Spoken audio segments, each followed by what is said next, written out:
Oh man, that's a beautiful thing, man. Soccer.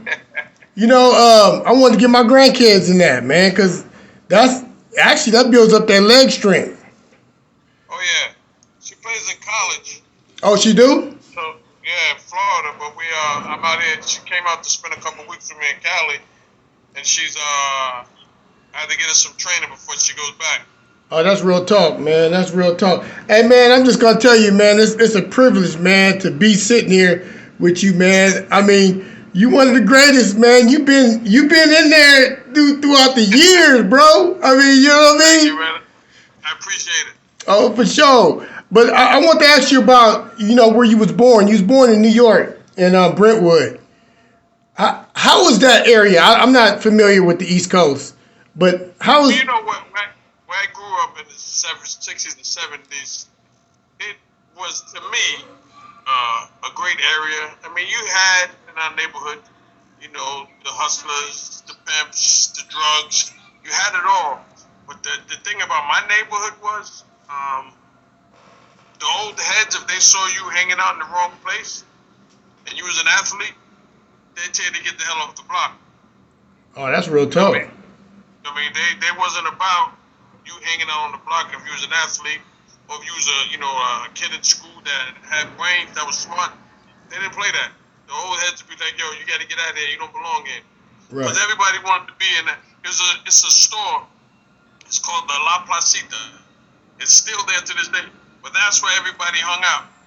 And the cops would be parked across the street just watching. That's where everybody hung out, and especially in the summertime. So everybody wanted to be there because that's where all the fun was. But as a kid, the old heads would be like, "Nah, McGirt, you gotta go. You don't belong here." So what made you want to get into boxing? Because boxing is one of the hardest sports, in America. I mean, because you're in there by yourself, and you got to defend yourself. You know what I mean? I loved it because I can outthink. It was about me. It was always about me outsmarting the other guy. I love stuff like that. When I got to use my brain to outsmart someone, right? Then you got a challenge. Anything else, I played Little League football. I didn't like it because, one, they couldn't find a helmet to fit my head. The helmet was always tight. The helmet was always tight on my head, man, and I hated it. You know what I mean? And it was cool in the summer, but in the winter playing out, I wasn't with that. So, and one day I was playing in my Little League game, and it was cold, raining, and I said, you know what? I could be in a hot boxing gym right now. That's real tough. So at halftime, I gave the coach my helmet, my shoulder pads, told him I bring the pants the next day. And I walked home, and that was it for my football career. Oh, that's crazy. Hey, so you talking about outsmarting people. You actually fought Sweetpea twice. How? I mean, he was one of the most intelligent boxers of y'all time. I think the first fight was my best performance with him. The second fight, he beat the hell out of me. I ain't gonna lie. But the first fight, my goal was but see, I wasn't only fighting him. I was fighting Georgie Benton, his trainer, because Georgie's a mastermind. Right. So I had to worry about him and Georgie. So you know what I mean. So I had to fight both of them. And Georgie to me is one of the greatest trainers ever. Georgie was a genius, man. So I had to go against Canelo with his natural ability and his natural thinking, and against Georgie. So how was Sweetpea power though? How was his power? He wasn't a good head puncher, but to the body, he placed the punches real good to the body. Oh, that's crazy. Because I heard Floyd had a story that he actually sparred Sweetpea when he was 17. Floyd Mayweather. I don't know, man. I don't know. I wasn't there, so I don't know. So, up the current event, what do you think about that Floyd? You think that was a great money grab for him? I think that, listen, I'm not against anybody making money, but it's stuff like that that's hurting the sport, man. Oh, okay. I mean, it's hurting the sport. I mean, you got guys out here that are struggling, man, trying to make $10,000 in a fight.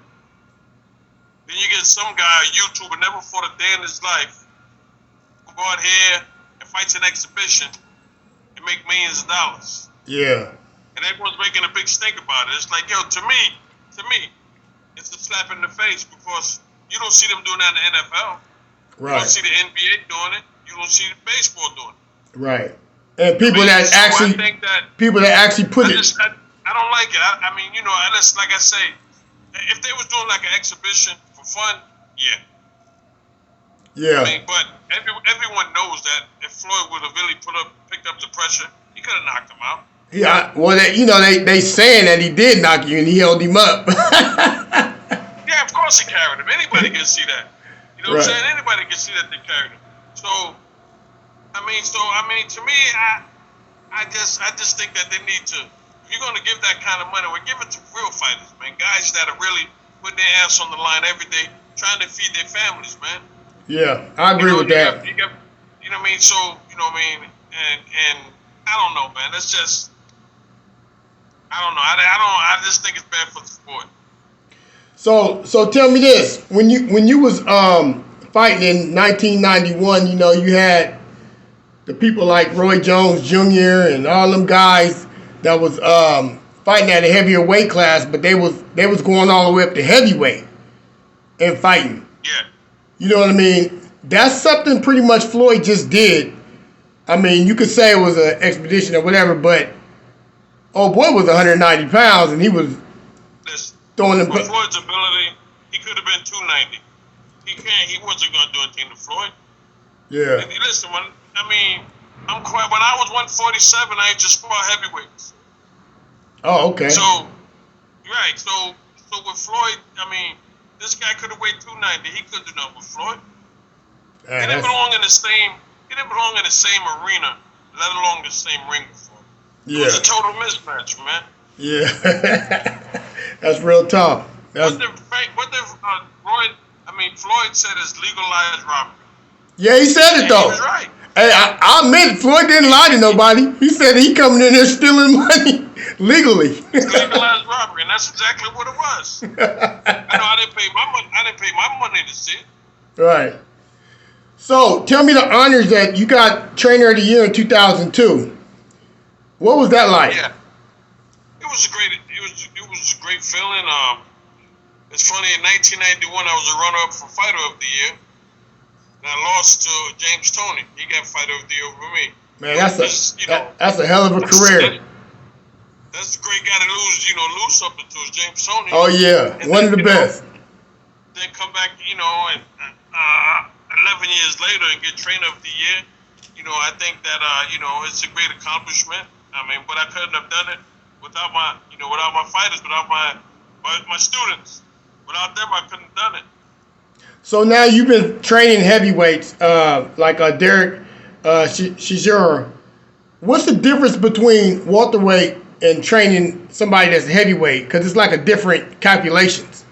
Oh man, it's like night and day, man. It's Derek Chisora. The funny thing about him is that I had never seen him fight, and I didn't know he had that many fights. And when I saw his style, I'm like, okay, buddy, you really can't make no really big adjustments with this guy because he's been doing it for so long this way. Right. So you just gotta make minor adjustments that he's comfortable with. Like I showed him some stuff the first couple of days, he wasn't comfortable with it.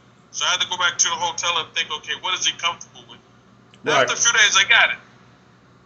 Once I got it, we was off and running. Oh, that's real. That's real talk. I mean, the man's 37 years old. He's fought just about everybody. So I'm like, buddy, you're not going to really change it. You got to get something he's comfortable with and run with it. And we did, and we ran with it. And unfortunately, one of the judges, I don't know what fight he was watching, but but now they call him for a rematch. So we see what happens. Oh, that's real talk. The fight when you trained Kovalev. Was Kovalev the same? I know he wasn't the same, but what made Kovalev so great? To me, he's smarter than people give him credit for. He's a very intelligent fighter. People they're used to him knocking everybody out because he can punch. But he sets guys up beautiful, Like, he'll do things, and I ask him why they do it, and he'll show me. It works. I just think that with him, he just really had to be reminded of what he can do. Right. You know what I mean? When you start knocking people out, you get away from the basics. And that's what a lot of these guys, these big punchers do. When they get punched, they get away from the basics. And the basics is what got you there. So if you get away from it, eventually it's going to catch up to you. So I want to ask you about the rules in boxing. Like, do you think it's like a disadvantage for the three judges to sit down below in their angle? And would you think it'd be better if they was up higher so they could actually see the fight? I really personally think that you got to get judges that know boxing. Oh, wow. Not judges that are fans of boxing.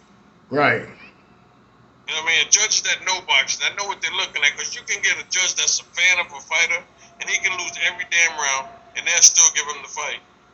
Yeah, I see a lot of that. Yeah, you got to get judges that are going to be fair.